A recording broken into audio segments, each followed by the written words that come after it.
was a calm and sunny Saturday morning in a small American town. The streets were quiet, the air smelled of fresh bread from the bakery, and families were out enjoying the day. Among them was a kind old man named Daniel Cole, a retired Marine sergeant who had served his country for over 30 years. He was known around town for his calm nature, polite manners, and friendly smile. Most people greeted him with a simple, "Good morning, Sergeant," and he always replied, "Stay proud, stay kind." That day, Daniel was not alone. His 6-year-old grandson Eli walked beside him, holding his hand tightly. It was their favorite weekend routine, walking to the bakery to share donuts and hot chocolate. Eli adored his grandfather. He often said that Grandpa was the strongest man in the world. Daniel would just laugh and say, "No, Eli, strength isn't about muscles. It's about keeping calm when things go wrong." Those were lessons he wanted his grandson to remember for life. As they walked down Main Street, Daniel wore his old Marine cap and a faded jacket decorated with a few service patches. It made him look proud but humble, a man who had seen much yet carried it all with quiet dignity. That morning, the town was busier than usual. There was a city event at the square, and the main road had been blocked off. Colorful signs were everywhere, and a few police officers were redirecting cars and people. Daniel didn't mind. He told Eli, "Sometimes plans change and we adjust. That's how life works." They began walking around the blocked area, staying close to the sidewalk.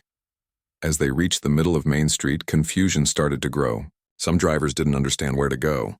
A few people began arguing with an officer who looked young and nervous. He was new to the job, trying to keep control of the crowd, but it wasn't easy. Daniel could tell the officer was overwhelmed. He whispered to Eli, "He's just doing his duty, son. Always respect the uniform even when it's hard." Daniel slowly walked past the officer, guiding his grandson carefully. But at that very moment, a loud noise came from somewhere behind. A car horn or someone shouting, and it startled everyone. The young officer turned suddenly, his nerves already high, and shouted for people to step back. Daniel lifted his hand slightly, meaning to show they were just passing through, not causing any trouble. But in that instant, the officer misread the movement. It all happened too fast. There was confusion, shouting, and then a quick flash of sound. Daniel fell to the ground, surprised, not understanding what had just happened. His body trembled for a few seconds, and all he could think of was his grandson. Even in that moment of confusion, he gripped Eli's small hand tightly so the boy wouldn't run into the street. People nearby gasped in shock. Some called for help. Others pulled out their phones, trying to record the scene. "Grandpa! Grandpa!" Eli cried, his voice full of fear. He tried to shake his grandpa's shoulder, but Daniel's eyes were half closed. The young officer stood frozen, realizing what he had done. He dropped to his knees beside Daniel, saying, "Sir, I didn't mean to. I thought—" But he couldn't finish his sentence. His voice shook. Another older officer ran over to help, calling for the paramedics. Within moments, 2 police cars and an ambulance arrived. The people in the crowd began shouting questions. "Why did he do that?" "That's a veteran," someone yelled. The tension grew thicker by the second. Daniel was lifted gently onto a stretcher. He tried to speak, but his voice was weak. "I'm fine," he whispered, looking at Eli. "Don't cry, son. Grandpa's fine." The little boy's face was wet with tears, and he refused to let go of his grandpa's cap that had fallen off during the chaos. As the paramedics checked Daniel's condition, one of them recognized him. "This man's a Marine," she said softly. "He's helped half the town at some point." That statement spread quickly. People started whispering to each other. A few of them recorded videos and posted them online, saying, "A Marine veteran was hurt on Main Street." Within minutes, the news reached local social media groups, and everyone started asking what had really happened. At the hospital, Daniel was examined carefully. Luckily, he had no serious injuries, only mild shock, but his main concern was Eli, who sat by his side holding his cap tightly. "Did I do something wrong, Grandpa?" the boy asked quietly. Daniel smiled weakly and shook his head. "No, my boy. Sometimes people make mistakes. What matters is how we handle them." He gently tapped Eli's hand and whispered, "We stay calm. Always." Meanwhile, the young officer sat in his patrol car, shaking and pale. He couldn't stop thinking about what he had done. His partner placed a hand on his shoulder and said, "It was an accident, but you'll have to face it." The officer nodded. tears forming in his eyes. He had never imagined his day would turn into something like this. Back at the base, just 20 miles away, Daniel's son, Captain Ryan Cole, was in the middle of a training session when his phone buzzed. At first, he ignored it. Then he saw the message. "Your father was tased downtown. He's okay, but you should see this." A friend had sent him a video that was already going viral online. The short clip showed his father falling while holding Eli's hand. Ryan's chest tightened. For a moment, he just stared at the screen, then quietly said to his fellow Marines, "We're going." Ryan didn't go to cause trouble. He simply wanted to make sure his father and son were safe. But when Marines heard that one of their own, a man who had trained generations before them, was hurt, even by accident, they felt it deeply. They dropped what they were doing and gathered quickly. Their loyalty wasn't about anger. It was about respect and protection. While the ambulance still sat outside the hospital, people began to gather. Some came to support Daniel. Others came out of curiosity. But among the crowd, whispers turned into firm voices. "He's a hero. That man served this country." The police department realized how serious the misunderstanding had become. The chief immediately ordered an internal review and told his officers to stay calm and cooperative. Back inside the hospital, Daniel opened his eyes again. The first thing he saw was Eli sitting beside him, still clutching his cap. He smiled faintly. "Hey, soldier," he said softly. "Did you guard my hat?" The little boy nodded with watery eyes. "Always, Grandpa." Daniel took a deep breath. Despite the pain, he wasn't angry. He understood what fear and confusion could do to a person. He had seen it in combat, and now he saw it in life. Sometimes, he thought, people just need guidance, not punishment. Outside, the situation continued to grow online. People began tagging Marine pages in local news stations. The story was spreading faster than anyone expected. Only 6 minutes had passed since the first video went up, but everything was already changing.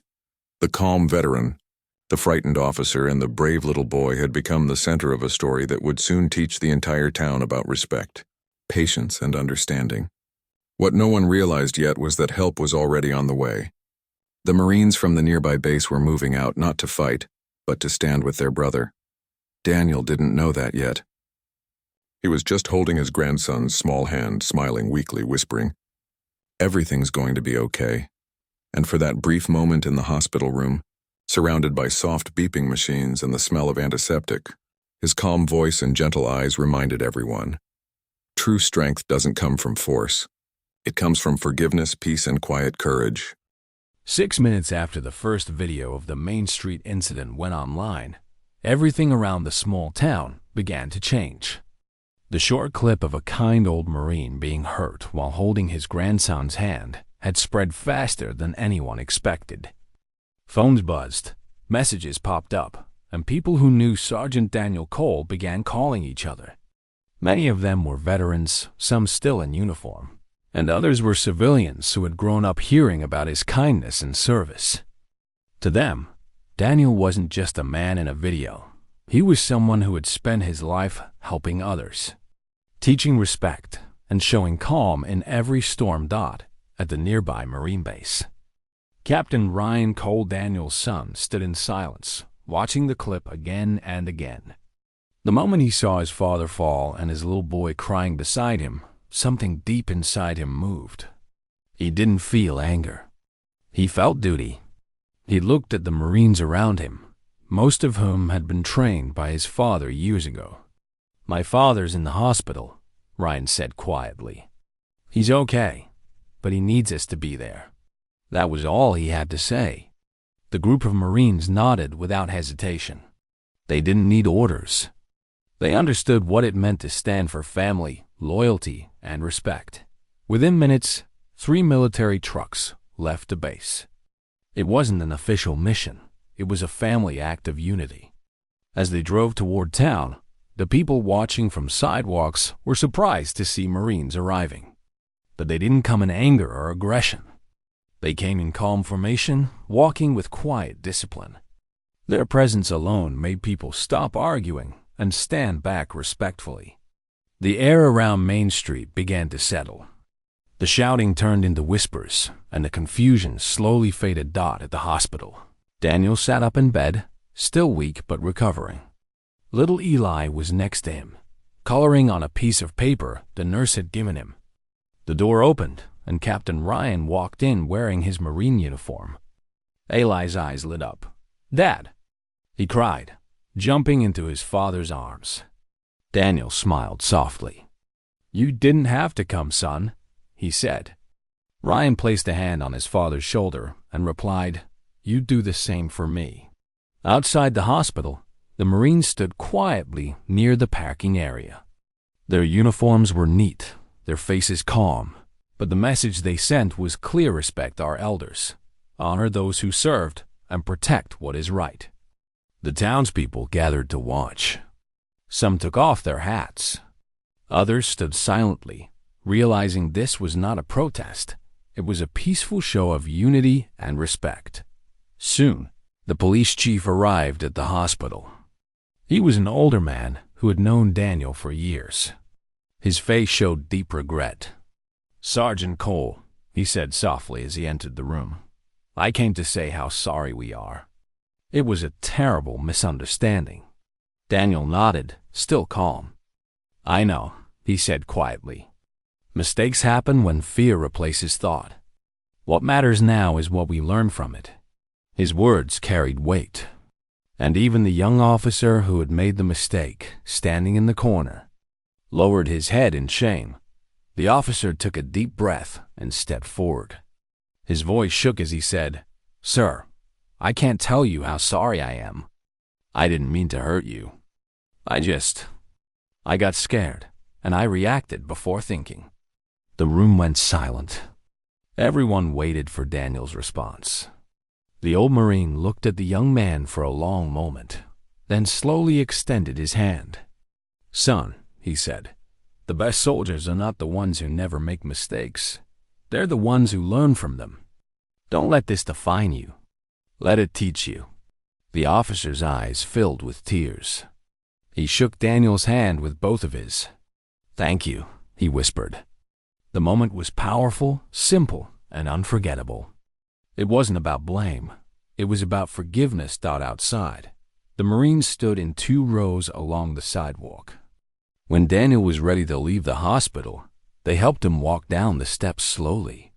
Eli held his grandpa's cap again, proudly keeping it safe. As Daniel reached the last step, he looked around at the people, the officers, and the Marines standing silently under the warm afternoon sun. "You didn't have to come all this way," he said softly. Ryan smiled and replied, "We never leave one of our own behind." "Dad." The crowd, which had gathered quietly, began to clap, not the loud kind of applause people give for entertainment, but a gentle, respectful one that came from the heart. Some of the older veterans in town saluted. Even the young officer who had made the mistake stood at attention, showing respect to the man who had chosen peace over anger. That evening, the story spread across the country. News stations picked it up. Headlines read, "Marine Veterans' Calm Response Turns Tense Situation into a Lesson in Respect." Reporters described how the Marines came not to fight, but to bring peace. Interviews with witnesses shared how Daniel's forgiveness had moved everyone who saw it.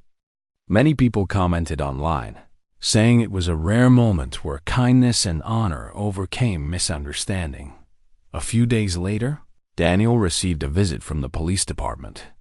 The chief handed him a letter of apology signed by every officer. "We've already started new training," he said. "We want to make sure this never happens again. Your patience taught us more than any seminar could." Daniel thanked him sincerely. He didn't ask for anything in return. All he said was, "Teach your men to pause before they react." The world needs more calm hearts. Weeks passed and life returned to normal, but the town was not the same anymore. Something inside it had changed for the better. The young officer began visiting Daniel and Eli every weekend.